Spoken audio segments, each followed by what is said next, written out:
Mahindra Scorpio N, almost perfect SUV for every Indian. Recently Scorpio N को महिंद्रा ने कुछ अच्छे अपडेट्स दिए। टॉप वेरिएंट में अब आपको एडास जैसे फीचर्स मिल जाते हैं। फिलहाल जो आप अपने सामने देख रहे हैं ये अपडेटेड वेरिएंट है Z8T। अभी तक यही टॉप वेरिएंट था, सिर्फ एडास आने की वजह से अब इसको सेकंड टॉप कैटेगरी में डाल दिया Z8T के नाम से।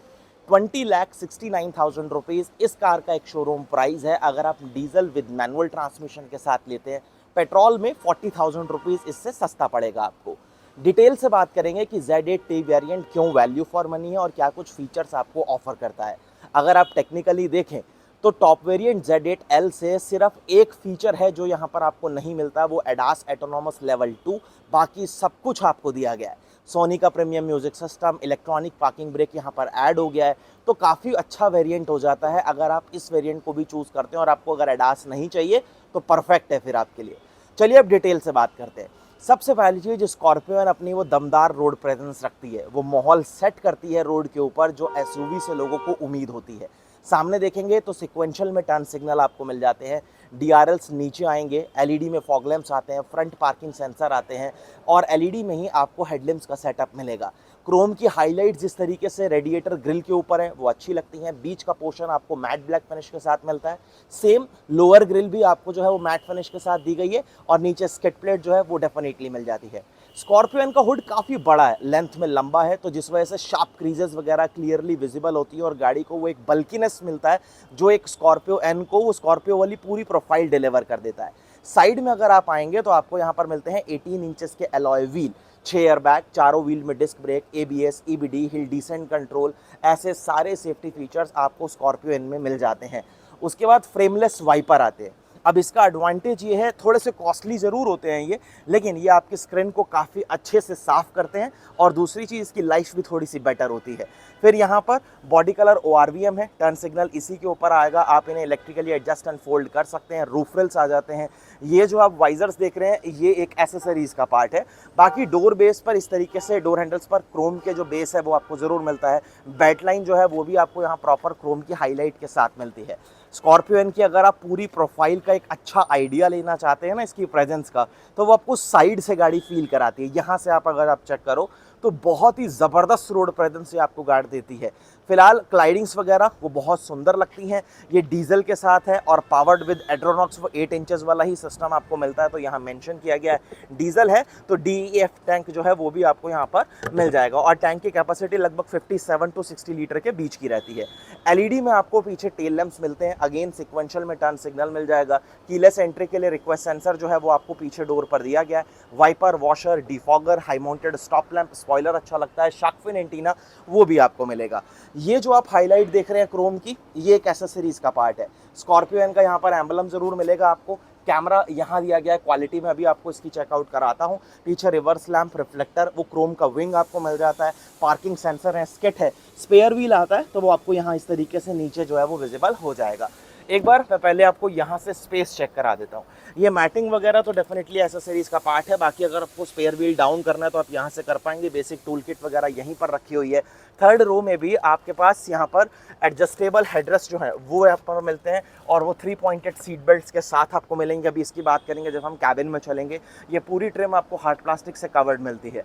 यहाँ पर ब्लैक फिनिश ही आपको डोर लीवर्स के ऊपर इस तरीके से विजिबल हो जाएगी। एक बार सेकंड रो चेक कराता हूँ, पहले आप ये चाबी चेक कर लो। फ्लिप की वो डेफिनेटली रहेगी, पीछे महिंद्रा का एम्बलम रहेगा। लॉक अनलॉक होल्ड करने पर खाली बूट जो है वो आप अनलॉक कर पाएंगे। अगर मैं अपनी कार को लॉक करता हूँ, ORVMs आपके यहाँ पर फोल्ड हो जाएंगे। अनफोल्ड तभी होंगे जब आप इग्निशन लगाएंगे। और मैं अनलॉक की को अगर प्रेस करके रखूंगा तो फ्रंट की दोनों विंडो, ड्राइवर और को ड्राइवर साइड की, ये रोल डाउन होंगी और जो सनरूफ आपको यहाँ पर मिलेगा वो भी इस तरीके से खुलना शुरू हो जाएगा। सेम चीज़ अगर मैं रिपीट करूँ और मैं लॉक की को अगर प्रेस करूँ तो गाड़ी लगभग 4 बार हॉर्न करेगी सेफ्टी के पर्पस के। और यहाँ पर ये जो विंडो ग्लास एरिया है आपका, ये रोल अप होगा और सनरूफ जो है वो भी आपका यहाँ पर क्लोज होना शुरू हो जाता है, जो कि अपने आप में एक सही चीज़ है। एक चीज़ और, यहाँ पर अगर आप देखोगे तो ये बी पिलर पूरा मैट फिनिश के साथ आपको मिलता है, जो कि देखने में थोड़ा सा और एग्रेसिव लुक देता है कार को। सेकेंड रो वो मैं आपको पहले चेक कराता हूँ। लेदरेटेड सीट्स तो आपको मिलती हैं रिच ब्राउन और ब्लैक के कॉम्बिनेशन के साथ, और इस तरीके से ये 60-40 का स्प्लिट आता है। एक सिंगल क्लिक में आप इसे इजीली टम्बल डाउन कर सकते हैं। थर्ड रो में आपको अच्छा एंट्रेंस मिल जाता है, बच्चों के लिए काफ़ी कंफर्टेबल है, कोई दिक्कत नहीं होगी। इधर चेक करोगे तो इस तरीके से आर्मरेस्ट वगैरह दिया गया है। 12V का सॉकेट जो है वो आपको यहाँ पर जरूर मिलेगा। ऊपर स्पीकर, फिक्स ग्रैब हैंडल्स और एलईडी में रीडिंग लैंप्स का सेटअप जो है वो आपको मिल जाता है। चलिए इसे एक बार जरा हम नॉर्मल सेट कर देते हैं जैसे ये थी। यहाँ चेक करोगे तो आर्मरेस्ट आपको मिलेगा। दो हेडरेस्ट आपके पास यहाँ पर जो है वो एडजस्टेबल है। मिडल वाले के लिए फिक्स 3 पॉइंटेड सीट बेल्ट जरूर मिल जाती है तीनों के लिए। आइसोफिक्स सीट्स के माउंट अवेलेबल हैं। स्पेस गाड़ी में ठीक है, कोई दिक्कत नहीं होगा। 65 वॉट का आपके पास C type fast charging port है। यहाँ एसी वेंट्स आपको मिल जाएंगे। यहाँ डार्क क्रोम का हाईलाइट के तौर पर इस्तेमाल किया गया और ब्लोअर की स्पीड आप कंट्रोल यहीं से कर पाएंगे।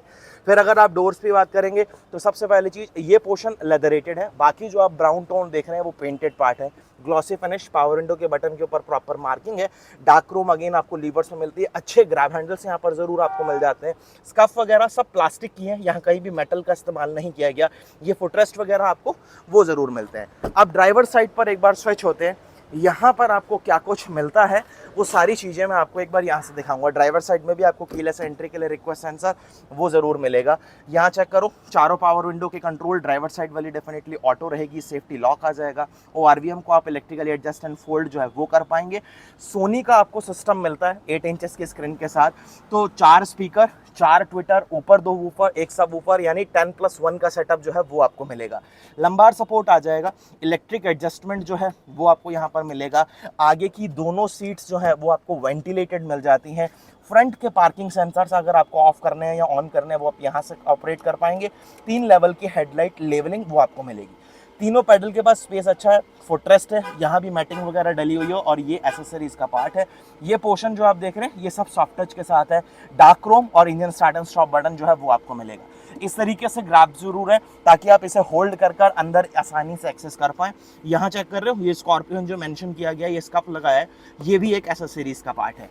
चलिए एक बार जरा कैबिन में स्विच होते हैं और यहाँ से एक बार इग्निशन जो है वो मैं ऑन करता हूँ। कैसी एनिमेशंस वगैरह विजिबल होती है वो आपको यहाँ से पता चल जाएगा। डोर क्लोज कर देते हैं। अब आप चेक करो, हैजार्ड भी ऑफ करते हैं। सबसे पहली चीज, क्लस्टर जो है वो बहुत इजी टू अंडरस्टैंड है। बेसिक सारे फीचर्स भी आपको ऑफर करता है। अभी चेक टायर डायरेक्शन शो कर रहा है, TPMS वगैरह आता है तो वो सारी चीजें यहाँ पर आपको शो करेगा। इधर टैकोमीटर है, गाड़ी किस मोड में है वो आप यहाँ पर चेक कर पाएंगे।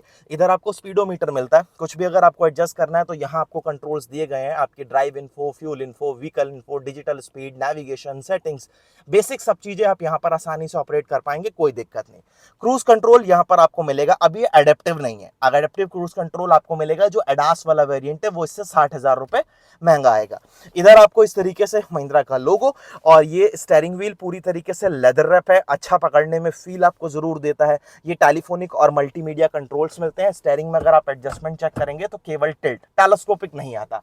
इधर रेन सेंसिंग वाइपर्स आते हैं तो ऑटोमेटिक वाइपर्स हैं, ऑटोमेटिक हेडलैम्प्स वो आपको जरूर मिलेंगे। 8 इंचेस का साइज है इस टच स्क्रीन इंफोटेनमेंट सिस्टम का। ठीक ठाक अच्छे रिस्पॉन्स करता है। टच रिस्पॉन्सेज वगैरह पहले से थोड़े से बेटर हो गए हैं। बाकी बेसिक सारी चीजें आपको यहाँ पर मिलेंगी तो उनसे रिलेटेड भी कोई दिक्कत नहीं। इंटरनेट कनेक्टिविटी से रिलेटेड भी आपको फीचर्स यहाँ पर मिल जाएंगे। और ये वेंटिलेटेड सीट्स आती है तो वो भी आप यहीं से ऑपरेट कर पाएंगे। डूल जोन क्लाइमेट कंट्रोल आता है तो वो भी आप एडजस्ट कर पाओगे। इधर आपके पास फिजिकल बटन्स है, स्क्रीन से रिलेटेड भी फिजिकल बटन्स मिल जाएंगे। ये प्रॉपर आपको क्लाइमेट कंट्रोल का सेटअप मिलेगा। मैक्स एसी के साथ ऑटोमेटिक भी है और डूल जोन भी है। कैमरा क्वालिटी, फ्रंट में कैमरा आता है और रेयर में कैमरा आता है। मैं आपको क्वालिटी चेक करा देता हूं कि आपको किस तरीके की क्वालिटी मिलती है। ये इसका फ्रंट कैमरा है। एक बार यहां से इसको ऑफ करते हैं और रिवर्स अगर आप डालते हैं तो ये इसका रेयर कैमरा है। तो कैमरा क्वालिटी बेटर हो सकती थी लेकिन आपका काम चला देगी। अगर कोई भी चीज होगी तो आपको क्लियरली पता चल जाता है कि हाँ वहां पर कुछ है। इधर idle stop and go, hazard के लिए, ट्रैक्शन के लिए, हिल डिसेंट के लिए, ड्राइव मोड्स वही जिप जैप जूम, ये 3 मोड्स आपको यहाँ पर मिलते हैं जो आपको स्क्रीन के ऊपर इस तरीके से विजिबल हो जाएंगे। वायरलेस चार्जर, आगे कोई C टाइप पोर्ट नहीं दिया गया। USB टाइप पोर्ट जो है A टाइप वही आपको यहाँ पर मिलेंगे। ये छोटा सा स्पेस है दो कप होल्डर्स है, electronic parking brake with auto hold वो यहाँ पर एड ऑन जरूर कर दिया है, पहले आपको यहाँ पर मैनुअल मिलता था। फिर ये आर्मरेस्ट आपको यहाँ पर मिलेगा, इस तरीके से लेदर रेटेड है और स्टोरेज भी आपको डिसेंट सी ऑफर करता है। ग्लोव बॉक्स में भी अच्छा स्टोरेज है और ये कूल ग्लोव बॉक्स आपके पास रहेगा। गाड़ी की मैनुअल फर्स्ट एड वगैरह रखने के बाद बढ़िया स्पेस है। ऑटो डिमिंग IRVM वो आपको यहाँ पर जरूर मिल जाता है। इधर रबराइज अच्छे मटेरियल का यूज जरूर किया गया है सनग्लास होल्डर में। लाइट्स वगैरह आपको प्रॉपर LED के साथ मिलती हैं। सनरूफ कितना खुलता है वो मैं आपको चेक करा देता हूँ। ये सिंगल पेन सनरूफ ही है, कोई पैनोरामिक सनरूफ अभी स्कॉर्पियो एन में फिलहाल इंट्रोड्यूस नहीं किया। एक सिंगल क्लिक में आप इसे क्लोज भी कर सकते हैं, लेकिन चलती गाड़ी में कभी बाहर मत निकलना। फिलहाल वाइजर की क्वालिटी वो बहुत ज्यादा अच्छी है, सॉलिड है, एकदम स्टडी है। ऊपर LED में आपको लैंप मिल जाएगा, वैनिटी मिरर यहाँ पर प्रॉपर दिया गया है। ये एक्सटेंड नहीं होते, ये कुछ पोर्शन है जो यहाँ पर एक कवर अप कर ले रहे हैं, जो कि काफी सही एरिया है, काफी कवर अप कर लेते हैं। और ड्राइवर साइड में टिकट होल्डर जो है वो आपको यहाँ पर मिल जाएगा। ये सब बात हो गई। और सोनी की ब्रांडिंग जो है ना वो कहीं स्पीकर ट्विटर पर और नहीं दी गई, सिर्फ यहाँ पर आपको सबवूफर पर इस तरीके से फ्रंट में जो है वो देखने के लिए मिल जाएगी। चलिए अब एक बार जरा हम कैबिन से बाहर निकलते हैं और गाड़ी का जो हुड है ना वो हम यहाँ से अनलॉक कर देते हैं, इग्निशन यहाँ से एक बार बंद करते हैं। अब बात करते हैं हम इसके इंजन के बारे में। अब ये है डीजल, तो आपको 2.2 एमहॉक CRDI डीजल जो है वो यहाँ पर मिलता है। 4 सिलेंडर इंजन दमदार है, काफ़ी अच्छे पावर फिगर्स जो है वो भी आपके लिए बनाता है। हुड बहुत ज़्यादा वेट है इसमें, और इसमें हाइड्रोलिक स्टार्ट्स मेरे हिसाब से अब दे देने चाहिए थे, कम से कम आप टॉप 2 वेरिएंट्स में ही देते। बहुत वजन है यार इसमें, बहुत अच्छा खासा। फिलहाल यहाँ इंसुलेशन जो है वो आपको प्रॉपर मिलता है। 172 bhp 370 newton meter of torque बनाता है। माइलेज लगभग 15.42 के आसपास क्लेम्ड है, लेकिन ये आपको सिटी में 8-7-8 के आसपास, और हाईवे पर अगर आप देखेंगे या कंबाइंड अगर आप देखेंगे तो लगभग 12 के आसपास की फ्यूल इकोनॉमी जो है 10-11-12 की वो आपको डिलीवर करेगा। इंजन भी काफ़ी हद तक अच्छी तरीके से कवर अप किया गया, जो कि बहुत अच्छी चीज़ है। कहीं भी देखोगे तो आप कोई भी ऐसी चीज़ आपको अनइवन तरीके से मतलब वो यहाँ पर एक्सपोज नहीं दिखती। फिलहाल इंसुलेशन जो है वो आपको सामने भी प्रॉपर मिलेगा, और अंडर बॉडी में भी अच्छे से कवरिंग जो है वो यहाँ पर प्रोटेक्शन के लिए आपको मिल जाती है। चलिए इसे करते हैं क्लोज, और बढ़िया तरीके से वो बजता भी है, वो फील देता है, काफ़ी अच्छा खासा वेट भी है। 5 स्टार रेटेड, अच्छे फीचर्स यहाँ पर इंट्रोड्यूस कर दिए गए हैं। अगर आपको एडास के साथ जाना है तो आपको 60,000 रुपये और ऊपर देने पड़ेंगे, आप ZD L के साथ जा सकते हैं। इस वेरिएंट में तो आपको 7 सीटर ही ऑप्शन मिलेगा, टॉप वेरिएंट में आपको 6 सीटर का ऑप्शन ज़रूर मिल जाता है। आपकी चॉइस है कि आप रियर व्हील ड्राइव लेते हैं या फिर 4x4 लेते हैं, मैनुअल लेते हैं, ऑटोमेटिक लेते हैं, ऑप्शन सारे हैं। ये डीजल विद मैनुअल का प्राइस मैंने आपको बताया था 20,69,000 रुपीज़, ऑन रोड लगभग 24 लाख रुपए के आसपास जाएगा। कैसी लगी गाड़ी आप मुझे कमेंट सेक्शन में ज़रूर बताना। वीडियो कैसा लगा वो ज़रूर बताना, और वीडियो अगर आपको अच्छा और इन्फॉर्मेटिव लगा है तो लाइक शेयर एंड सब्सक्राइब ज़रूर करना। धन्यवाद।